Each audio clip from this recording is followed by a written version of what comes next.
हमारी प्रकृति भी हमें बहुत कुछ सिखाती है दोस्तों। अगर हम अपनी प्रकृति को ध्यान से ऑब्जर्व करें तो ये पाएंगे कि कुछ चीज़ें हमारी प्रकृति में ऐसी हैं जो एक पैटर्न फॉलो करती हैं। जैसे हमारे पास सनफ्लावर की जो पत्तियाँ होती हैं वो अपनी ही तरह एक पैटर्न फॉलो करती हैं। उसी तरह जो मधुमक्खियों का छत्ता होता है वो भी अपनी सिचुएशन में एक पैटर्न फॉलो करता है। तो ये तो थी हमारी प्रैक्टिकल चीज़ें जो हम प्रकृति में यूज करते हैं। तो कुछ चीज़ें ऐसी होती हैं जो हम डे टू डे लाइफ में भी यूज करते हैं और एक पैटर्न फॉलो करता है। जैसे हमारे पास सीढ़ी एक लैडर होती है, उसमें जो डंडे होते हैं उसके उनको बोलते हैं हम रंग्स। तो उसके डंडे या रंग्स, जो सबसे नीचे वाला डंडा होता है वो सबसे बड़ा होता है, उससे ऊपर वाला थोड़ा छोटा, उससे ऊपर वाला और थोड़ा छोटा। तो उनके डंडों में एक पैटर्न पाया जाता है कि वो एक कॉमन चीज़ से छोटे होते जाते हैं। जैसे हमारे पास जो उसका फर्स्ट रंग है, जो सबसे नीचे वाला डंडा है, उसको हम अगर 50 सेंटीमीटर मान ले और अगला है जो उससे वो होगा 47 सेंटीमीटर का, उससे जो अगला होगा वो होगा 43। तो हर एक बार डंडे में से 3 सेंटीमीटर लेंथ जो है वो डिक्रीज हो रही है। तो एक पैटर्न फॉलो हो रहा है। तो बहुत सी चीज़ें ऐसी होती हैं जो हमारी डे टू डे लाइफ में हम यूज करते हैं और वो एक पैटर्न फॉलो करती हैं। तो अब आ जाते हैं दोस्तों अपने मैथ की तरफ कि मैथ में भी क्या पैटर्न फॉलो होता है। जैसे हमारे पास ये दो पार्ट है, इनमें कुछ नंबर दिए हुए हैं। आप इन नंबरों को देखो और ये बताओ कि देखो जैसे 100, 150, 200, 250। अब आपको ये पता चल सकता है कि इससे अगला जो नंबर होगा वो क्या होगा।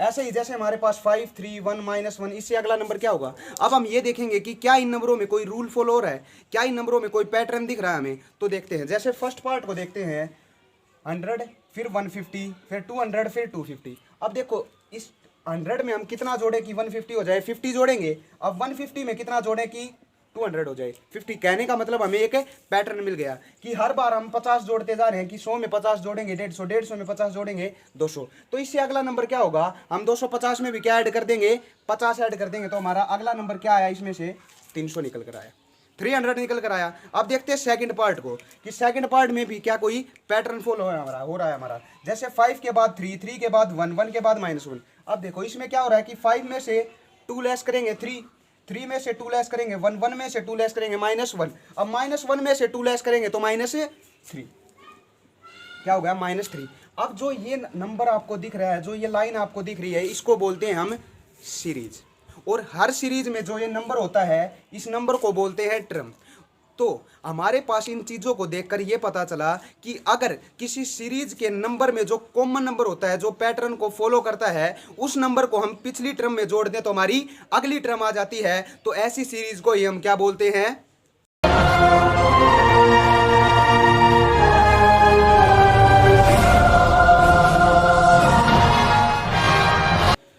तो दोस्तों स्वागत है आप सभी का आपके अपने चैनल मैथमेटिक्स वही मोहित शर्मा में। तो हमने आपको बताया कि इस अर्थमेटिक प्रोग्रेशन का, इस एपी का मतलब क्या होता है कि अगर कुछ कॉमन चीज़ हमें कोई पैटर्न दिख रहा है तो हम अपनी पिछली टर्म में वो पैटर्न मतलब कॉमन चीज़ ऐड करके हम अगली टर्म निकाल सकते हैं। तो जैसे हमारे पास एक सीरीज लेते हैं तो उसको समझते हैं कि किस तरह में एपी में कौन कौन सी चीज़ें होती हैं। जैसे हमारे पास कोई चीज़ है 1, 3, 5, 7, 9, इसी तरह हमारी क्या है एक सीरीज चलती जा रही है। तो सबसे पहले देखते हैं कि इसमें कोई पैटर्न फॉलो हो रहा है। जो पैटर्न फॉलो हो रहा है वो कॉमन चीज इसमें क्या है। तो देखो 1, 3, 5, 7, 9, इसमें क्या है एक कॉमन चीज दिख रही है 2, कि 1 में 2 ऐड करेंगे 3, 3 में 2 ऐड करा 5, 5 में 2 7, 7 में 2 9।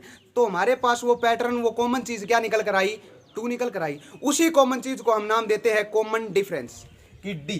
कॉमन डिफरेंस को डिनोट करते हैं हमारे डी से, कॉमन डिफरेंस को डिनोट करते हैं डी से। तो डी यहाँ क्या निकल कर आया हमारा 2। एक चीज पता चली हम सीरीज में कि जो हम पैटर्न जो हम बात कर रहे थे उस कॉमन चीज की, कि जो पूरी की पूरी सीरीज में कॉमन होती है, ऐड हो सकती है या सब्ट्रैक्ट या माइनस हो सकती है, तो उस चीज को हम क्या नाम देते हैं, कॉमन डिफरेंस या डी बोलते हैं। ये तो आई पहली चीज की कॉमन डिफरेंस क्या होता है कि दो टर्मों के बीच का जो डिफरेंस होता है, जो कॉमन चीज होती है, उसी को नाम देते हैं कॉमन डिफरेंस। इसको निकालते कैसे है फिर, इसको अगर हमारे पास कोई एपी गिवन हो तो उसको निकालने का तरीका है कि सेकंड टर्म में से फर्स्ट टर्म को लेस कर दो। जैसे अब टर्म का मतलब हमने पहले ही सिखा दिया था कि जो हमारी ये क्या है फर्स्ट टर्म, ये क्या है हमारी सेकंड टर्म, ये हमारी थर्ड टर्म, इसी तरह फोर्थ और फिफ्थ टर्म आती हैं। तो डी निकालने का फार्मूला क्या होता है कि डी निकाल सकते हैं हम A2 minus A1। Means second term में से अगर फर्स्ट टर्म को लेस कर दे तो हमारे पास डी निकल कर आता है और डी का नाम होता है हमारे पास कॉमन डिफरेंस। अब कॉमन डिफरेंस के बाद जो ये फर्स्ट टर्म होती है इसको क्या बोलते हैं फिर, तो फर्स्ट टर्म को नाम देते हैं हम ए। ए से डिनोट करते हैं हमारी फर्स्ट टर्म को। अब लिखते हैं कि एपी अर्थमेटिक प्रोग्रेशन की नोटेशन क्या होती है, उसका लिखने का तरीका क्या होता है। तो उसका लिखने का तरीका होता है ए, फिर आता है हमारे पास ए प्लस डी, उसके बाद ए प्लस 2d, उसके बाद ए प्लस 3d, इसी तरह हमारी क्या है सीरीज चलती रहती है। तो देखो ए तो हो गई हमारी फर्स्ट टर्म। अब इसमें से सब चीजें इसी में है। जैसे देखो 1 में क्या ऐड किया हमने 2, 2 का मतलब डी, तो ए में हमने डी ऐड किया तो सेकंड टर्म निकल कर आई।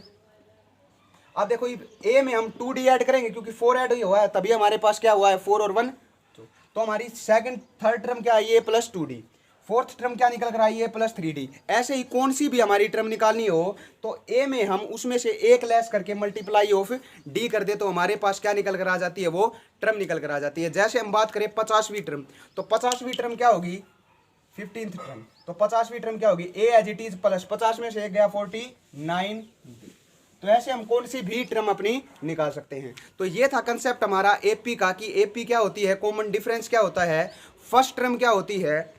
अब जैसे एक एग्जांपल लेते हैं कि कैसे हमारी एपी होती है। जैसे हमारे पास ये तो फर्स्ट एग्जांपल था, एक बार और एक और एग्जांपल लेते हैं। जैसे हमारे पास है 100, 120, 140, 160, ऐसे हमारी क्या है सीरीज चल रही है। तो देखो इसमें कॉमन डिफरेंस क्या होगा, कॉमन डिफरेंस का मतलब होता है कि सेकंड टर्म में से फर्स्ट टर्म लेस कर दो। लेकिन कब लेस होगा, जब हमें ये कंफर्म हो जाए कि ये एक एपी सीरीज है। और एपी सीरीज को ढूंढने का मतलब क्या होता है कि कैसे हम पता चलेगा कि ये पी है या नहीं। तो जैसे हमारे कॉमन डिफरेंस को देख लो कई चीज़ों में कि ये कॉमन डिफरेंस सेम आ रहा है या नहीं। जैसे 120 में से 100 गया 20, जैसे 140 में से 120 गया 20, 160 में से 140 गया 20, तो हमारा कॉमन डिफरेंस सेम आ रहा है। तो जिस भी सीरीज में हमारा कॉमन डिफरेंस सेम होता है हर जगह, उसी को नाम देते हैं हम अर्थमेटिक प्रोग्रेशन। तो जो अब हमारी 5.1 एक्सरसाइज है 10th क्लास की, उसमें सिर्फ हमें ये बताना होगा कि एपी क्या होती है, एपी सीरीज में कॉमन डिफरेंस कैसे निकालते हैं, फर्स्ट टर्म कैसे निकालते हैं, या ये पूछेगा कि हमें ये बताओ कि ये सीरीज है जो हमारी ये एपी है या नहीं। तो ये सारी बातें डिस्कस करा दी आज मैंने आपको। आप बेसिक पार्ट करते हैं हमारे 5.2 एक्सरसाइज का कि 5.2 में कौन सा फार्मूला होता है। तो 5.2 का जो कॉमन फार्मूला होता है वो होता है हमारा nth टर्म निकालने का, कि nth टर्म हम कैसे निकाल सकते हैं। तो चलते हैं हमारे सेकंड एक्सरसाइज के बेसिक पार्ट की तरफ। अब एपी सीरीज का एपी चैप्टर का 5.2 एक्सरसाइज में जो फॉर्मूला यूज होगा, जो टॉपिक आएगा, वो टॉपिक होता है हमारे पास nth टर्म, nth टर्म। अब इस nth टर्म का क्या मतलब होता है, तो nth टर्म का थोड़ा सा जिक्र तो मैंने 5.1 एक्सरसाइज का डिस्कस जो कर रहे थे हमारी वीडियो के स्टार्टिंग में, उसी में बताया था। जैसे हमारे पास ये कहे कि कोई सीरीज गिवन है और उस सीरीज की हमें 50वीं टर्म निकालनी होगी, तो 50वीं टर्म हम कैसे निकालते थे वह कि a प्लस 49d होगा, बताई थी ना ये बात। अब ये a प्लस 49d आया कहाँ से, तो एक nth टर्म निकालने का हमारे पास फॉर्मूला गिवन होता है एपी चैप्टर में। वो फॉर्मूला क्या होता है कि an इज इक्वल टू होता है हमारे पास a plus n-1 into D.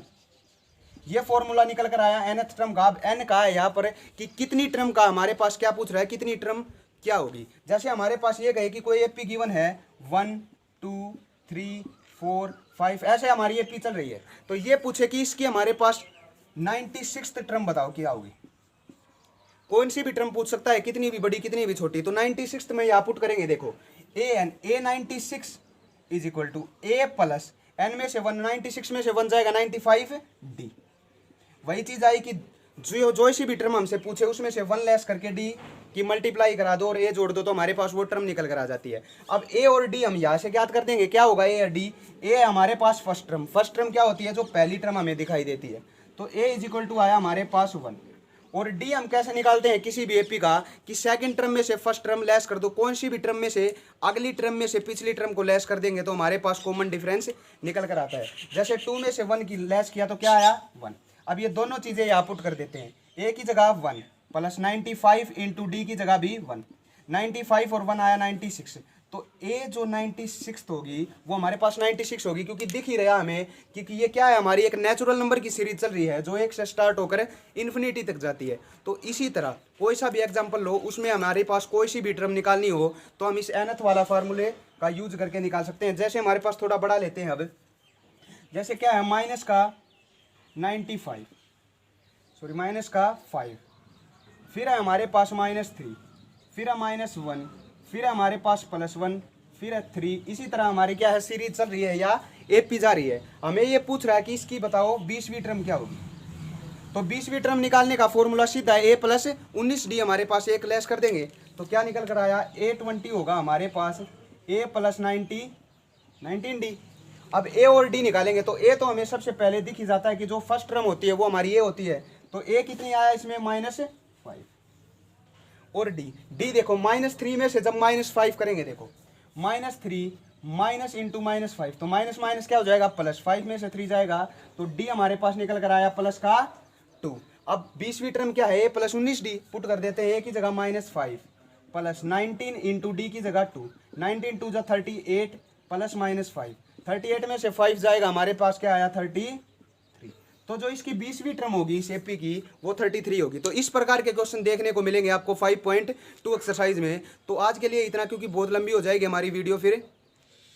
तो अगली जो हमारी वीडियो होगी उसमें हम स्टार्ट करेंगे हमारी एक्सरसाइज 5.2 के क्वेश्चन, और पूरी की पूरी 5.2 एक्सरसाइज को एक ही वीडियो में कंप्लीट कराने की कोशिश करेंगे।